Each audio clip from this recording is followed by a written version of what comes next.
Hundreds have been discovered all around the planet. They stand alone in desert sand.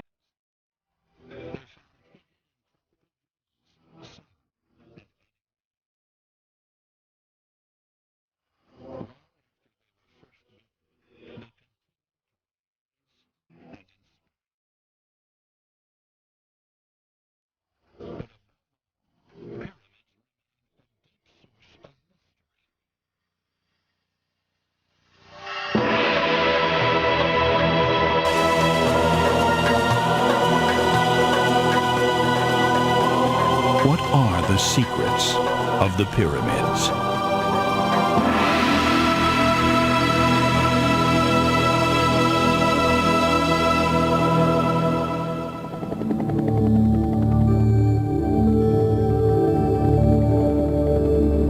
Pyramids have many puzzling and astonishing features, but the most striking is undoubtedly their size.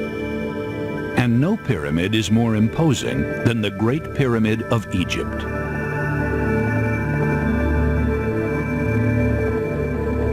It sits on the edge of the Giza Plateau, just yards from the encroaching suburbs of Cairo.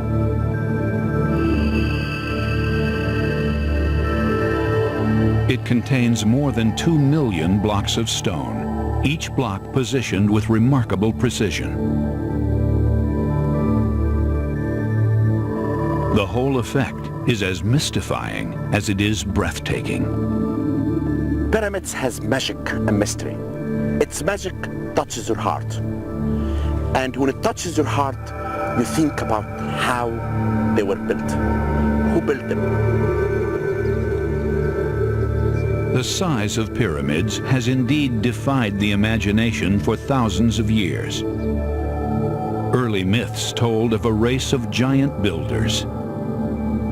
Modern legends speak of a race of super-intelligent engineers from a lost civilization, or even from outer space. We are now in the cemetery of the artisans. Dr. Zehi Hawass has excavated on the Giza Plateau in search of answers to these very questions. After digging for 11 years, he believes he's now found the remains of the people who built the pyramids.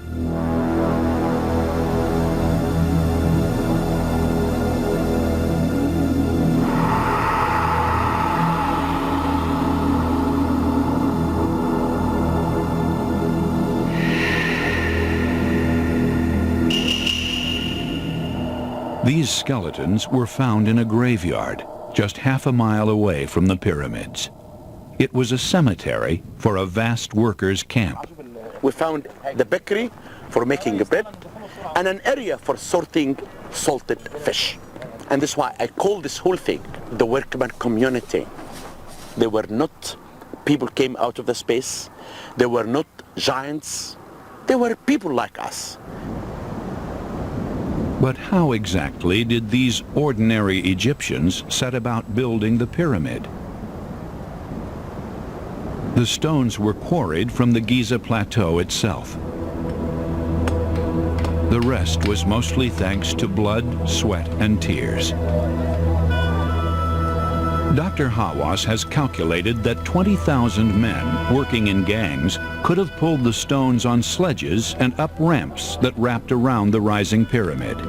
It would have taken 30 years to complete.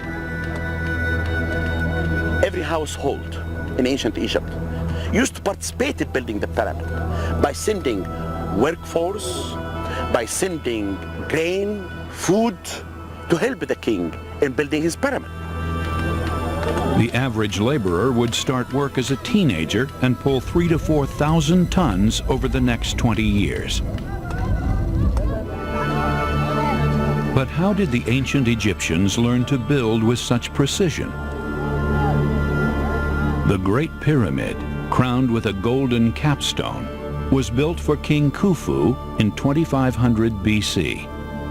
But Khufu had the benefit of a century of experience.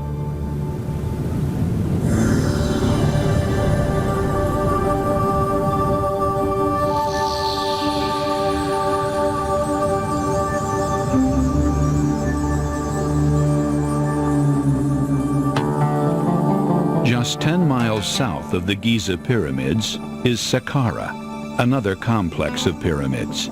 These were the first pyramids. The centerpiece is the step pyramid of King Zosa, built 100 years before the Great Pyramid of Khufu. It's an eighth of the size of the Great Pyramid. It was the first prototype. But there were others. 5 miles further south in Dashur is the second prototype, the Bent Pyramid, half the size of the Great Pyramid. It was built 50 years later, and it owes its shape to a mistake by King Sneferu's architect. Halfway through the construction, he realized the angle of the pyramid would make it unstable. The Bent Pyramid at Dashur is a very good example to show you that at the beginning of Dynasty 4, King like Sneferu did his best to come to the true pyramid. The angle could not go straight, and this is why he changed the angle. It became the Bent Pyramid. The architect learned it, and he knows now how to build a true pyramid. A short distance away, Sneferu's architect made another attempt.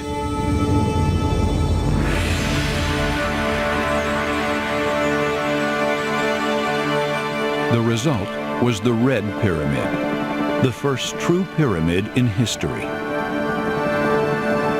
It's 2/3 of the size of the Great Pyramid. That masterpiece would be built no more than a generation later by Sneferu's son, King Khufu.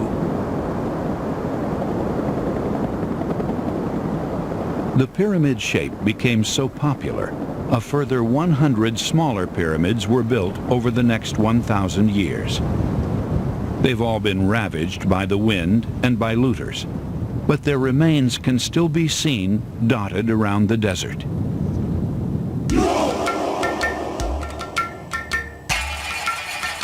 Pyramids had such a grip on the ancient mind. The shape was imitated by neighboring cultures in the first millennium BC.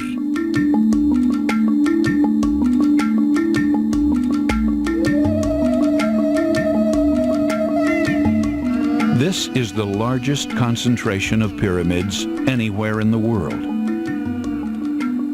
It's 800 miles south of Cairo in modern Sudan. 2,500 years ago, this was the land of Nubia, a black African kingdom. During the 7th century BC, their power was so great, they ruled over Egypt for 100 years.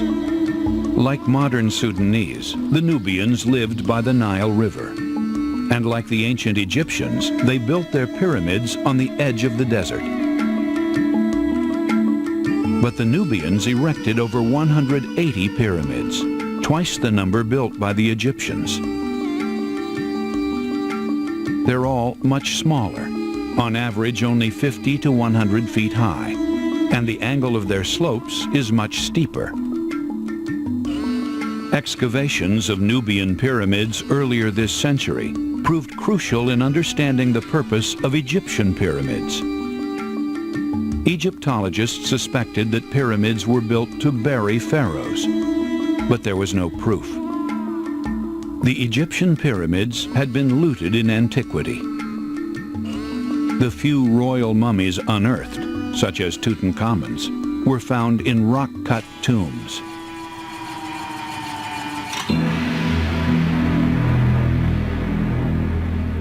But the Nubian pyramids gave archaeologists the proof they needed. Inside the pyramids, on the walls of the chambers, the Nubians had painted funeral scenes. This one features the mummy of a queen. It was confirmation that the pyramids were indeed used as tombs. Why build a tomb in the shape of a pyramid, though? Neither the Egyptian nor the Nubian pyramids seem to shed any light on this question. But many more pyramids were built by later ancient cultures.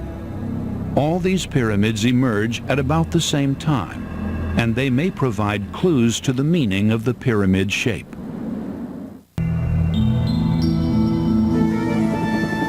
In the 2nd century BC, pyramid hills appear in China. There are over 100, all in the plains of western China.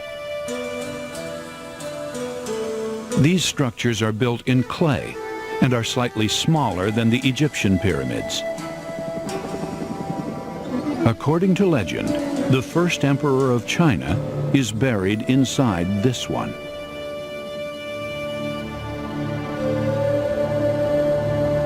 Pyramids were also built in Central America. Between the 4th and 10th centuries AD, the Mayans built over a dozen step pyramids in ceremonial centers in and around the Yucatan Peninsula, in present-day Mexico, Guatemala, and Honduras. Between the 1st and the 8th centuries AD, more than 50 step pyramids are built at Teotihuacan, outside present-day Mexico City. The largest structure, the Pyramid of the Sun, is 200 feet high. Surprisingly, its base is equal to that of Egypt's Great Pyramid. The Pyramid Age reached its climax with the Aztecs. In the 15th and 16th centuries AD, they built the island city of Tenochtitlan. Little remains of the Aztec capital, but ruins unearthed in the center of Mexico City reveal that in its heyday, Tenochtitlan too was marked by several large step pyramids. At the center was the Great Temple, with more than 100 blood-stained steps to the top. Pyramids even made a brief appearance in North America. In 1100 AD, near present-day St. Louis, Missouri, the Native American civilization of Cahokia built ceremonial step pyramids using layers of clay and sand. The mystery is how such different cultures came up with such a similar idea. It's quite possible that the idea for the Chinese pyramids was imported by land traders from Egypt. But what about the pyramids in the Americas? There is no direct evidence of maritime contact between Africa and America. Yet there are some tantalizing clues found in the Canary Islands just off the west coast of Africa. These step pyramids were built by the Guanches, a race of people who arrived from northwest Africa during the first millennium BC. Maybe the Egyptians too got this far. But could they have reached the Americas?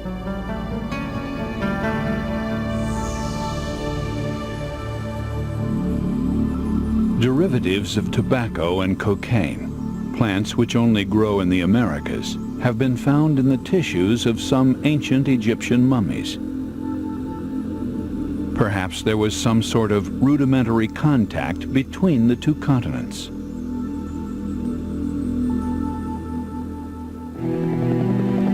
The Pyramid Age lasted for over 1,000 years in the Americas. Can they shed light on the meaning of the pyramid shape? Mayan and Aztec writings provide some clues. They reveal a sophisticated calendar, like the one used by Europeans at the time.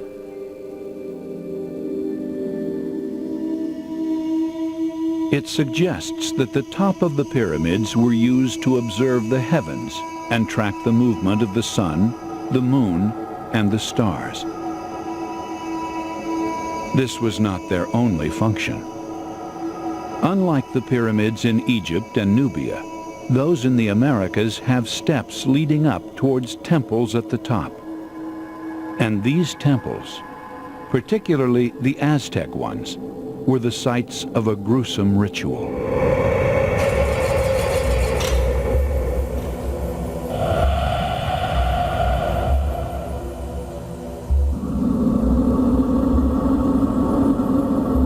The archaeological evidence and the records of the Spanish conquistadors confirm that the pyramids were temples devoted to human sacrifice.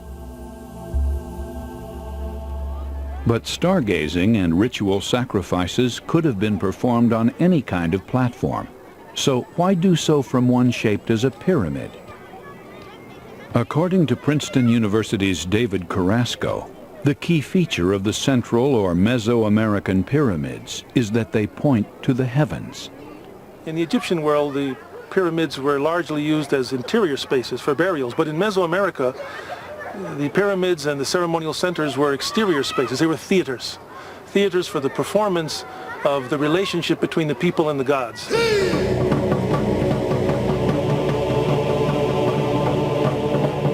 And the rituals that take place are the attempts of these people to feed the gods, to invoke the gods, and to have an exchange with the gods.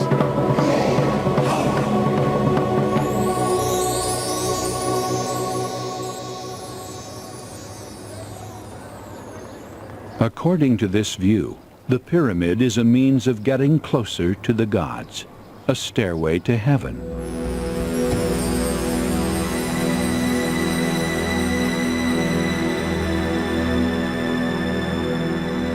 But could the idea of the pyramid as a stairway to heaven also apply to Egyptian and Nubian pyramids? It's quite possible that the ancient Egyptians believed that the pyramid shape itself actually came from heaven.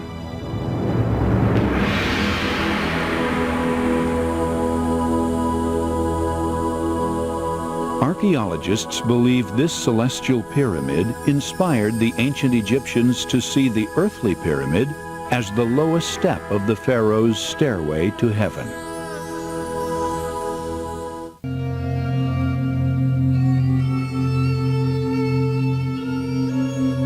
Intriguing as their size and shape are, pyramids have many other puzzling features. And these add to the fascination. Inside pyramids, explorers discovered passageways, some leading into hidden chambers, others apparently leading nowhere. In the Great Pyramid in Egypt, the passages leading into the burial chambers are aligned in a north-south direction. There are smaller shafts leading away from the inner chambers. These have baffled Egyptologists ever since they were first discovered more than a century ago. Many other pyramids have equally intriguing passageways. In this Mayan pyramid at Palenque in Mexico, explorers found steps leading down to a burial chamber. They also noticed a narrow tunnel leading from the tomb to the open air at the top of the pyramid.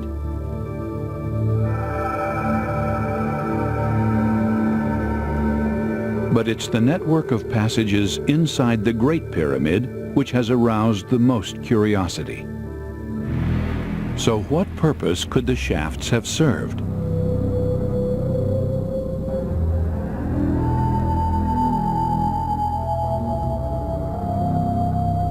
There was more than a hint in some inscriptions found in a pyramid tomb just 10 miles away. The tomb belonged to King Teti, and he reigned 250 years after King Khufu. The walls of his tomb are carved with hieroglyphs, known as the pyramid texts. They speak of a ritual which marked the rebirth of the king and his reunion with Osiris, the god of death and resurrection. In some mysterious way, the ritual seemed to involve the stars.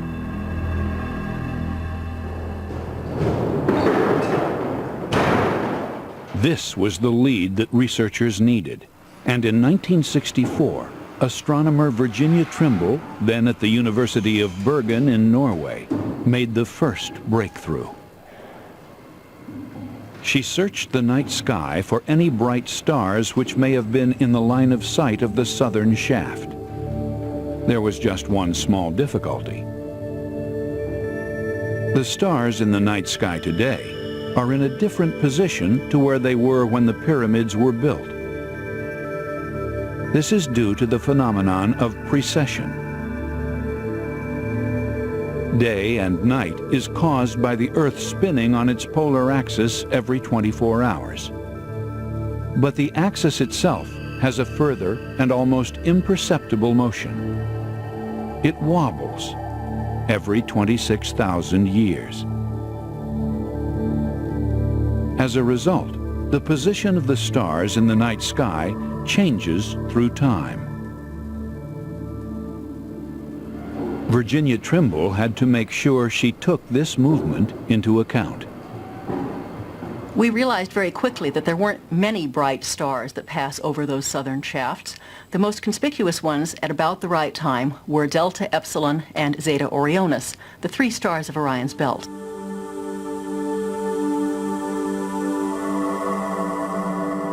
As the years were worked back to the time of the pyramids, the angle of the southern shaft of the King's Chamber was found to be pointing exactly at Orion's belt.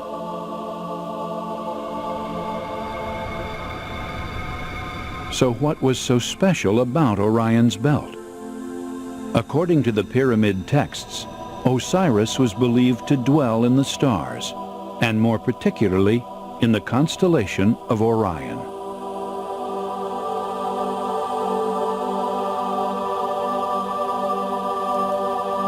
The full implications of the discovery were finally realized 20 years later, when Robert Bauval decided to take a closer look at the precise pattern formed by the stars in Orion's belt.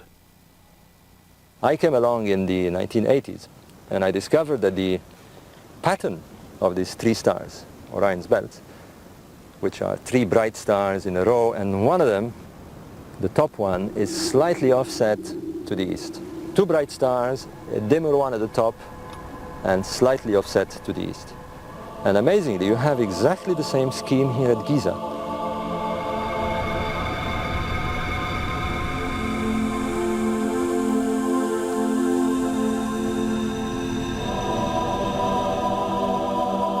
And the penny dropped. There was clearly a correlation between those monuments that kings built in order to link up with this region of the sky. And it became known as the Orion correlation theory.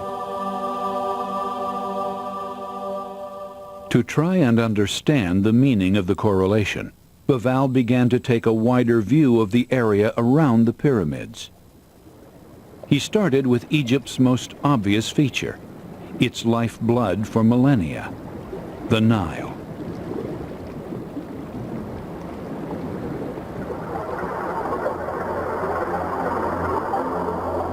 He looked at where the three pyramids were in relation to the Nile and the angle they made with it, and compared them with the position of Orion's belt in relation to the Milky Way.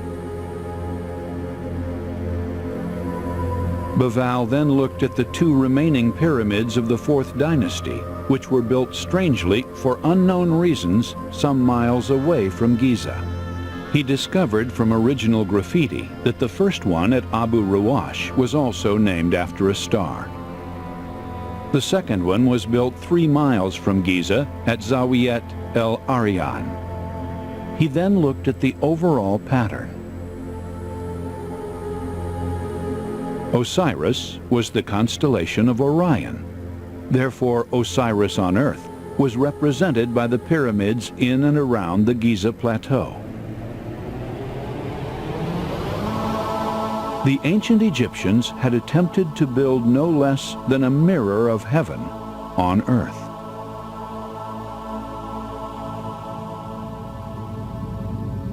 Armed with his theory, Bauval was now in a position to decipher the mysterious rituals in the pyramid texts.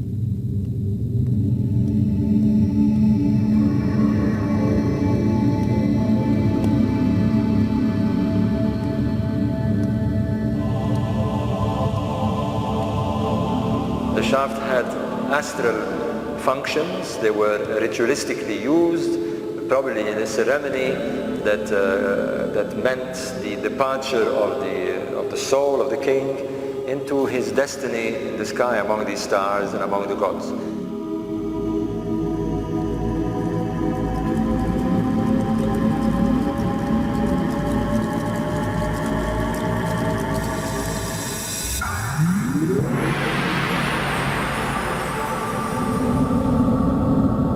So we have here probably taking place what is crudely termed the resurrection or rebirth ritual.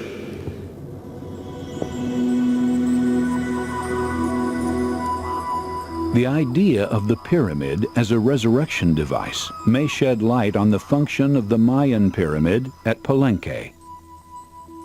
This also has a burial chamber at the bottom of the pyramid. Inside, archaeologists found the remains of a skeleton with a jade mask. Jade was a symbol of immortality for Mayans. And the narrow tunnel leading from the tomb to the temple above recalls the shafts in the Great Pyramid. Perhaps it served a similar function. We know from the pyramids of the sun and of the moon in Mexico that they refer to these pyramids as the place where the gods were born. And indeed, the whole idea was the making of a king in his moment of death into a god. So the notion is there, and it is not surprising. As a magical device for sending kings to eternal life, pyramids must have seemed extraordinary to the ancients.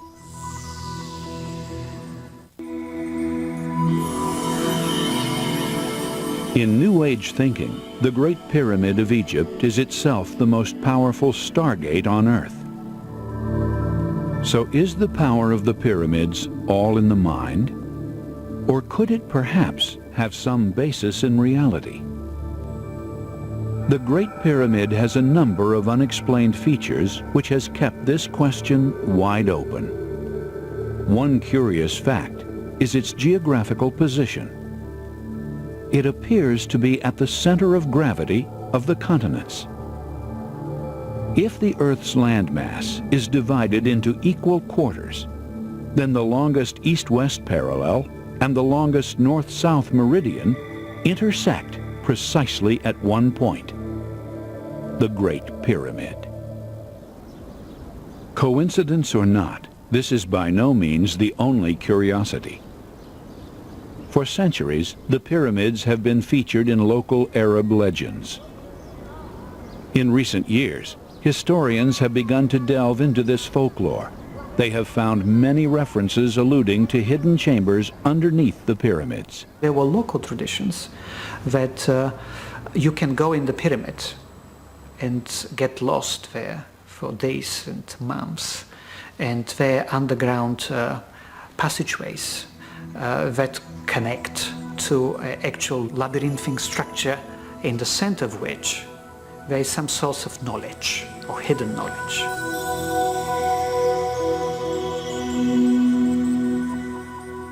The only hint of a labyrinth is a tunnel leading 90 feet down from the entrance to the Great Pyramid.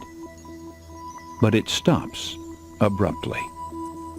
Archaeologists have dismissed the significance of this tunnel. They argue that the builders changed their minds and built a tunnel upwards into the heart of the pyramid instead.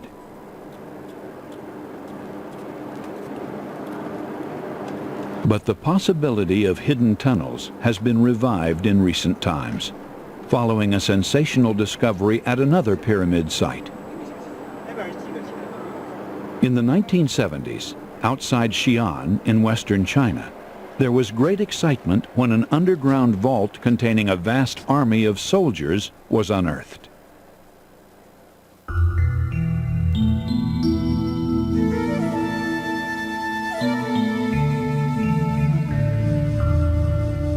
The warriors were in fact statues made of terracotta and buried there by the first emperor of China to protect him on his journey into the afterlife. They were buried a short distance away from the pyramid containing the emperor's tomb. It was the first time that an underground chamber had been found in the shadow of a pyramid. What is remarkable is that an ancient historian named Sema Chen, born 60 years after the death of the emperor, described such an army of soldiers. And Sema Chen went further. He told of a magical world under the pyramid where the emperor's body was laid to rest.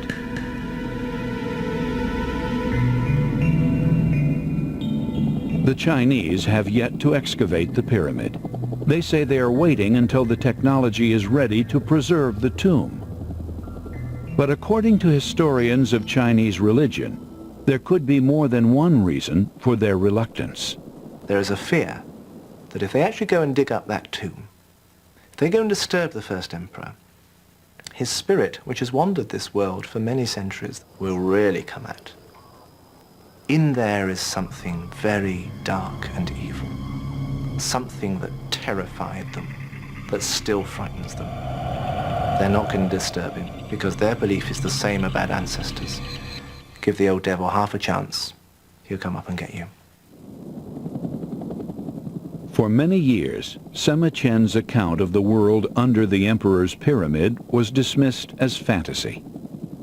But historians who've studied the ancient Chinese source say that view has to change. Our skepticism of the accounts of the luxury and the lavishness of the first emperor's entombment had to be completely rethought. If that army could be there, then everything else that was contained in the early texts might just as well be true too. We can only guess at the form and splendor of the first emperor's underground mausoleum. But if the source is right, there would have been a replica of his whole kingdom, with palaces, mountain ranges, rivers, lakes, and oceans that were filled with mercury. The shimmering surface of the mercury would seem as if the water was flowing through these waterways and lakes and into the ocean. This whole scene would have been illuminated by lamps which were fed with great tanks of whale oil designed to keep them burning forever. And by those flickering flames one could make out in the ceiling of the tomb constellations laid out in pearls and gems so that they would glitter as stars on the ceiling of the tomb.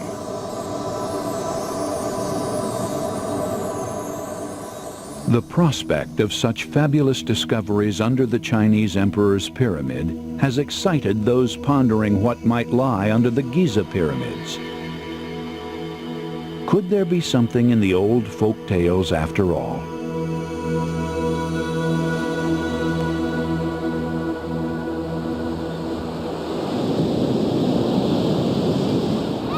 The legends have recently been given a bizarre and unexpected boost by a chain of events triggered over 60 years ago here in Virginia Beach on the eastern seaboard of the United States.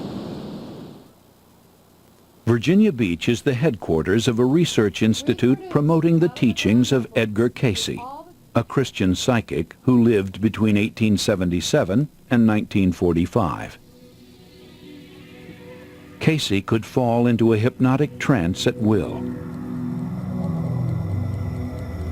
His secretary would then ask him questions sent by the public about health, life, and death.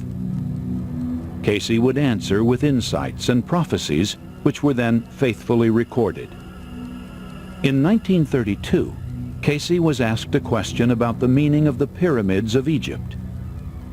He replied that under the Giza Plateau was a chamber he called the Hall of Records. This Hall of Records, he claimed, was a storehouse for ancient knowledge and wisdom deposited by the designers of the pyramids. Few people outside Cayce's followers took any notice of this prophecy, until recently. What's now drawing outsiders to Cayce is a detail he mentioned. In his prophecy about the pyramids, he added that they were built in 10,500 BC. That's 8,000 years before the accepted dates. But it's a date that's come up in a recent scientific investigation of the pyramids. When Robert Bauval observed the correlation between Orion's belt and the Giza pyramids, he made a further discovery.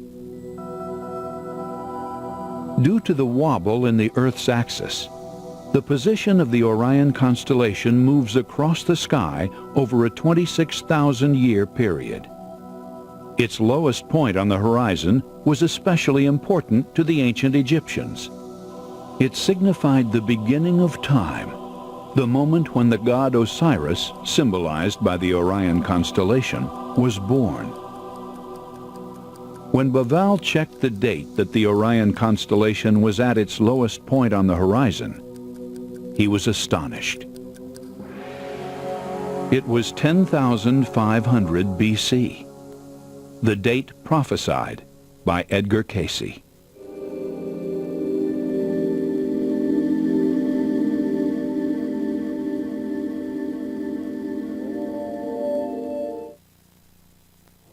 There are indications that the fascination with the pyramids may have deep psychological roots.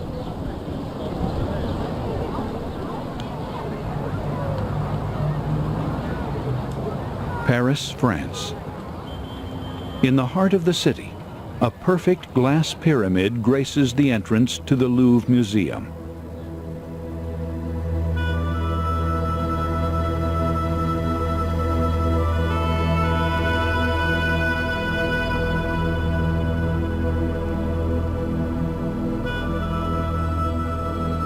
The Louvre Pyramid has been caught up in controversy ever since it was completed in 1989. Critics condemned it as a strange and unsuitable choice.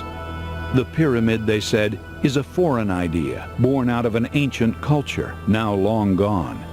It had no place in the French and classical setting of the courtyard of Louis XIV's palace. The Louvre Pyramid was defended as a very practical solution, as the best way of providing a large central entrance with plenty of daylight. But there may have been more to the choice of a pyramid.